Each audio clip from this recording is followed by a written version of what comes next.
Welcome to Starbound, where every star tells a story. Ever wondered if old school might trump high tech in a cosmic showdown? Let's get into the story. The aliens jaw in disbelief as the nuclear warhead bypassed the defenses of the Reeton's flagship, energy field ill-equipped to deal with our outdated nuclear arsenal. Once the warhead hit, the flagship, once a domineering presence in the solar system, was turned into nothing more than radioactive scrap. This is Admiral Alan Reese, and this is how sometimes old-fashioned brute force can smash through the new and exciting technology. And this is how we defeated the Reeton. The war room had the air of a funeral. Screens flickered with images of alien cruisers effortlessly slicing through Earth's defenses. Admiral Alan Reese, seasoned and weathered, watched the unfolding rout, not with despair, but with a cold fury that bordered on madness. Every advanced missile, every laser defense proved laughably useless against the sheer technological supremacy of the Reeton Empire. It was as though humanity were fighting with sharpened sticks and slings against an enemy wielding plasma cannons.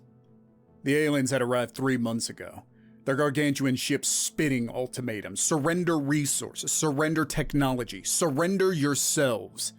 Humanity, fractured as ever, had responded in its usual course of defiance, denial, and outright cowardice. It hadn't mattered. Now, as orbital fortresses burned and cities fell silent, the weight of collective defeat fell squarely on Reese's shoulders. This was not how it was supposed to end. Beside him, a subordinate, Lieutenant Evans, voiced the question hanging heavy in the air. "Sir, is there anything left to try?" Reese didn't answer directly. Instead, his gaze wandered to a forgotten corner where a dusty cabinet stood. Its contents were relics from Earth's dark past, strategic plans of a mutually assured destruction long since abandoned. Yet within those yellowing papers, a desperate thought began to form. It was born of a lifetime of military theory, of a mind accustomed to unthinkable calculations. But above all, it was born of defiance. You remember the stories, Lieutenant? About the weapons from before the nuclear ones? Evans frowned. "Everyone knows the stories, sir. The bombs that split atoms, poisoned the world. Obsolete, thankfully." "What about the pulse?" Reese pressed, his eyes glinting in the dim light. "The electromagnetic blast. What if it affects their damned energy shielding?" It was a wild theory, a scientific gamble, yet it felt like the last razor-thin thread of hope left. The lieutenant's frown deepened. "Sir, with all due respect, wouldn't their shielding protect against that? I mean, it stopped our most powerful lasers." "That's because lasers are contained energy. They're predictable," Reese countered, the words tumbling out with a speed that hinted at sleepless nights spent agonizing over this very possibility. "But a nuclear blast, it disrupts the very electromagnetic spectrum they toy with. It's chaos, Lieutenant. The kind of chaos their technology might not have been designed to handle." He turned away, staring at a holographic display of the Reeton flagship, impossibly sleek, shimmering with a power that they had yet to fully comprehend. It was his target, the heart of the beast. "Sir, the targeting systems," Evans stammered. "We have to practically lob a missile blind, and that's assuming you're right about the pulse. We haven't used nukes offensively in centuries." "I'm well aware, Lieutenant," Reese snapped. His voice dropped to a near whisper. "But I'd rather go down swinging than wait for them to pick us off one by one." There was a long and terrible silence. The fate of Earth, perhaps of all humanity, hung in the air, as heavy and oppressive as the smog now choked countless cities. Still, a spark of determination ignited in Evans' eyes, a mirroring of the cold, desperate resolution burning in the old admiral's heart. "Which silo, sir?" The lieutenant straightened. No more questions, only the grim acceptance of duty, the age-old tradition of the soldier. Reese turned back, the lines etched on his face deeper in the gloom. "There's an old launch complex, Siberia. It houses one of the last decommissioned ICBMs. The targeting system won't work. They'll have to calculate the trajectory manually. He took a shaky breath. And we'll have to strip the warhead down. No need for mass destruction if we're right about the pulse. The order went out, a ripple of both despair and frenzied activity washing over the shattered command center. It was a madman's plan, a relic of a bygone era thrust back into grim relevance by the relentless advice of the Reeton Armada. But in the echoing silence of the war room, amidst the flickering screens and the ghostly faces of the soon-to-be dead, hope stirred. It was the craziest, most desperate of gambits, fueled by the ancient human instinct that snarled in the face of extinction. If we go down, we're taking you bastards with us. Siberia was always about the cold. Bitter winds that gnawed at your bones, a desolate landscape that mirrored the emptiness within Admiral Reese's soul as he stood before the towering silo. This relic of human paranoia now held humanity's final Hail Mary pass. Inside, it was a scene of controlled chaos. Technicians swarmed like insects over the monstrous ICBM, stripping it of modern targeting computers. In their place, slide rules and ancient mechanical calculators were resurrected. These were weaponsmiths who worked with algorithms, not abacuses, yet they adapted with a grim determination that made Reese's chest swell with a twisted pride. Trajectory plotted, Admiral. It's a long shot, literally. A sweat-soaked engineer reported, voice hoarse with fatigue. Reese grunted, eyeing the crude figures. The missile would essentially arc blindly into space, a dumb brute aimed roughly in the direction of the Reeton flagship. Precision didn't matter, not if his theory was correct. The electromagnetic blast from a detonated nuclear warhead wasn't a sniper's bullet, it was a wild storm that could potentially fry the circuitry of anything in its path. Time to launch. The engineer hesitated. Sir, about those civilian satellites. Reese felt a fresh wave of exhaustion wash over him. Of course, if the missile detonated too low in the atmosphere, critical communications infrastructure could get caught in the fallout. Their own eyes in the sky blinded if they pulled this off. It can't be helped. Do it, Reese ordered, his voice leaving no room for argument. This was the price of survival. Acceptable losses, strategists called it. He wondered if he'd be able to sleep at night ever again. The ground rumbled, fire and fury roared from the silo, carrying mankind's final defiant scream into the uncaring blackness of space. In the war room, thousands of miles away, they held their breath. Every military satellite, every telescope capable of being focused skyward, tracked the old world weapon as it arced on its desperate mission. There would be no countdown, no dramatic music. Just an agonizing silence that stretched until it felt like the world itself was waiting to exhale. Aboard the Reeton flagship, Commander Velath regarded the primitive projectile hurtling towards them with amusement bordering on disdain. His sleek, biomechanically enhanced body tense not in fear, but in anticipation of a simple extermination. Humanity never ceased to be a source of morbid fascination. Such archaic savagery, he hissed to a subordinate, a being with multiple eyes and plated scales for skin. They still cling to weapons of fission, while we manipulate gravity itself. Shall I intercept it, Commander? It seems a trivial threat. The alien chirped. Velath waved a dismissive claw. No need to waste the energy. Let it approach. Let it get their hopes up, pathetic as they are.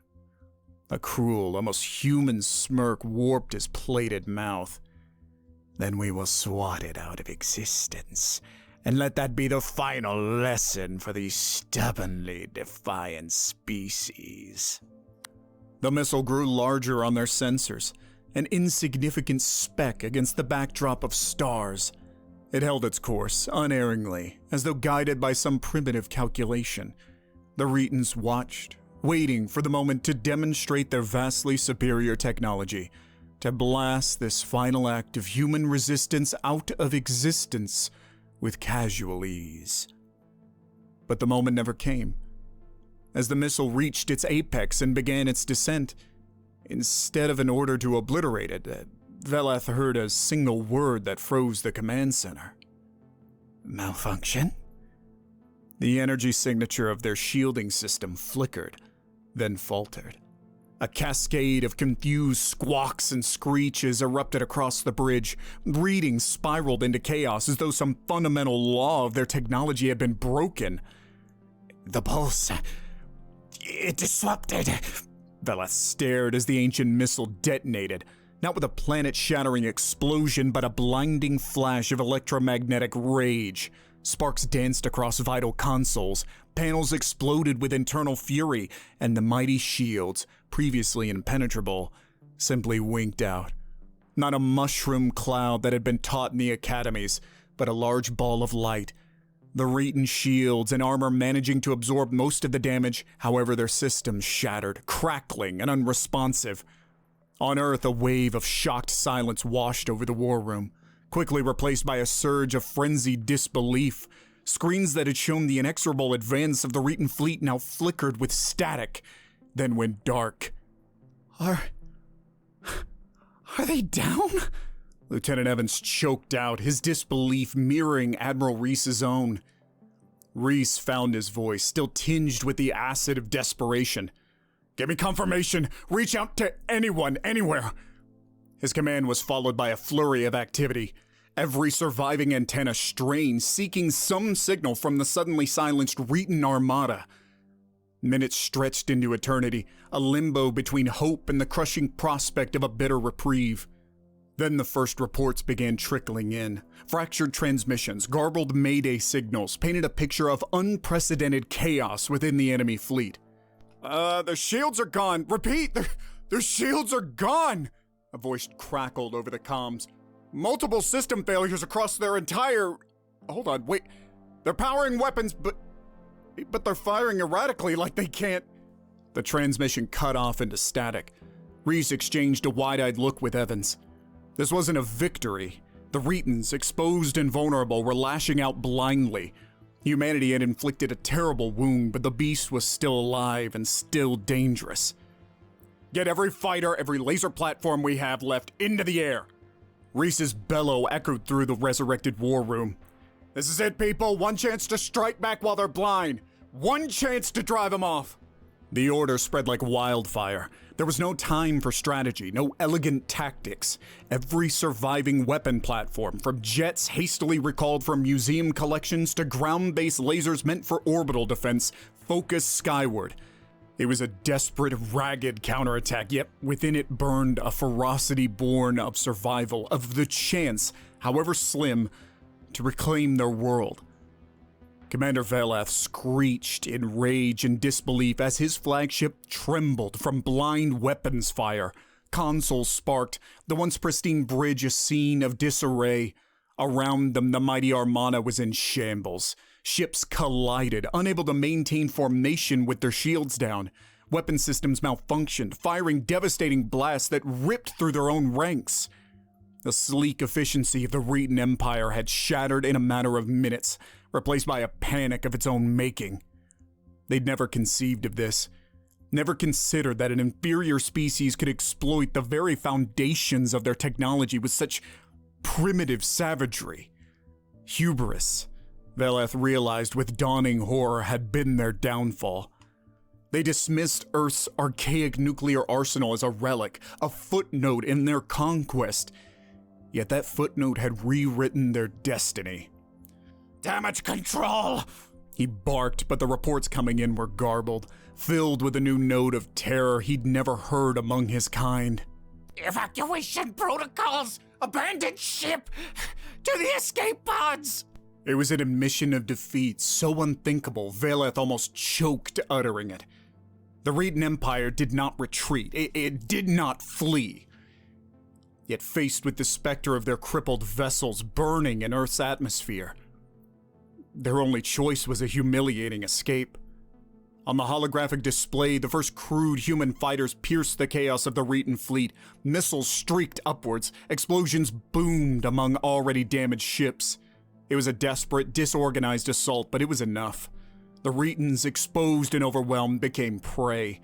They were never designed to fight a conventional battle without the technological superiority they now sorely lacked. As the command center erupted in flames around him, Velat snarled. A primal sound ripped from his alien throat. He activated his escape pod with a vicious swipe of his claw. No honorable death for him. Only the shame of retreat and the bitterness of an unanticipated defeat. They would regroup, rebuild, but the Retan Empire would forever remember their hubris and the name of this primitive, defiant world. Earth. The battle in orbit was a maelstrom of fire and metal. Human fighters, emboldened by the Retan disarray, darted among crippled behemoths. It was an uneven fight, but now, finally, the odds leaned toward survival. On the ground, humanity watched with a mix of awe, disbelief, and a primal surge of defiance. Admiral Reese stood amidst the wreckage of the command center, dust and soot coating his worn uniform. Yet in his eyes burned a fire unseen in decades. This wasn't victory, merely the first desperate step, but it was a step none had thought possible. "Signal all units," he croaked, voice hoarse from shouting. "Target flagships, capital ships, anything central to their command. Force them to break, to scatter. We won't wipe them out, but by God, we'll show them the cost of underestimating humanity." The battle raged across the globe. From hidden bunkers and submarines, weapons intended for doomsday scenarios were repurposed in a fight for immediate survival. The Retans, caught in the maelstrom of their own technological failure, found themselves outfoxed at every turn. Their weapons were designed for clean, precise domination, not this brutal, grinding struggle for which humanity in its long history had sadly perfected the art. Escape pods streaked away from disintegrating fleets, a retreat that held little honor and much terror. Here and there, a last defiant Retan vessel might fight to its fiery end, but the tide had turned. The Retan invasion, poised for a clean conquest, had been blunted, broken, and forced into a humiliating fight that would echo across the vast empire. News filtered down, fragmented yet glorious. London held, New York defiantly stood. A joint resistance force in Africa had pushed back a Retan advance. The cost was unfathomable. Cities lay in ruins, millions had perished, but the heart of humanity beat on. In a strange turn of fate, Earth's fractured nature had been its saving grace. No central target, no easy victory for the Retan. The planet and its spirit had proven stubbornly difficult to shatter. Weeks turned into months. The war morphed from desperate battles to a hunt. Humanity, battered but defiant, tracked and harried the demoralized Retan remnants across the solar system. Their advanced battleships, once untouchable, were now targets. Crippled and exposed, they fell prey to hit-and-run tactics learned in centuries of conflict among humans themselves. Admiral Reese, now a global symbol in tattered uniforms, found himself the reluctant architect of a new kind of conflict. There were whispered calls for vengeance, even for a counter-invasion, but he knew that path led only to self-destruction. "We won't become them," he argued wearily at countless strategy meetings. "We strike hard, we force them out of our space, but we won't hunt them across the stars." There were murmurs of disagreement, but Reese's word held the weight of a hard-won respect. The Retan Empire, humbled by unexpected defeat, sued for peace. It was a tense, fractured process. Ambassadors of 100 devastated human nations met with the remnants of Retan leadership in the sterile neutrality of a lunar crater. There was no grand treaty, no stirring declaration of universal values, only a cold acknowledgement of boundaries and a grim promise of non-interference. The Retans left, their once glorious fleet limping back to the distant territories with a single chilling message echoing behind them. Humanity was off limits. The aftermath was a maelstrom of its own. A battered world grappled with the monumental task of rebuilding, of unifying. Admiral Reese, his duty fulfilled, retreated into reluctant retirement. But amidst the rubble of cities and dreams, a new era was taking shape. The lines between nations blurred, replaced by a shared sense of resilience and hard-won unity. Earth had 1,000 problems yet to solve, conflicts that would always dog humanity's footsteps. But amidst the lingering scars, Earth looked outwards to the stars with a newfound wariness. They carried within them the memory of victory, of the day a nuclear relic saved a world, and a humbling lesson. In the vast, unknowable universe, underestimating your enemy, no matter how primitive they seemed, was a mistake you only made once. The scars of the Reeton conflict faded slowly, visible in the ghost-like outlines of ruined cities and the cautious eyes of a generation raised under alien threat. Admiral Reese became just another chapter in history books, his exploits fading into the mythos carefully cultivated by a unified Earth government. Space exploration resumed, driven now by caution and the sobering knowledge that the universe held dangers beyond comprehension. First, their own solar system was charted with meticulous care. Then tentative probes were sent toward the nearest stars. Humanity had tasted the bitterness of near annihilation, and this time, they would be prepared. The greatest change, however, was far more subtle. The conflict, the brush with extinction, had changed something fundamental in the collective human spirit. Old divisions mellowed, replaced by a shared sense of vulnerability in the vast cosmos. Petty wars dwindled as resources were funneled into shared defense and exploration. This wasn't a utopia. Hunger, greed, and the age-old seeds of conflict were part of the human condition. Yet an undeniable shift had occurred. Humanity had put the Reeton back in their place, no longer a galactic powerhouse, a bully, but now a reluctant neighbor. Whilst Earth and its colonies thrived with the new technology they had spliced from the Reeton themselves were a shadow of a once great civilization. Earth was the first to stretch the hand of diplomacy, to be the bigger man, one might say, to prevent a total collapse and a civilization destined for civil war and ruin. Earth would never let them regain their military superiority, but it would also not let them fall into ruin. A cornered bear can always swipe the wrong target in retaliation.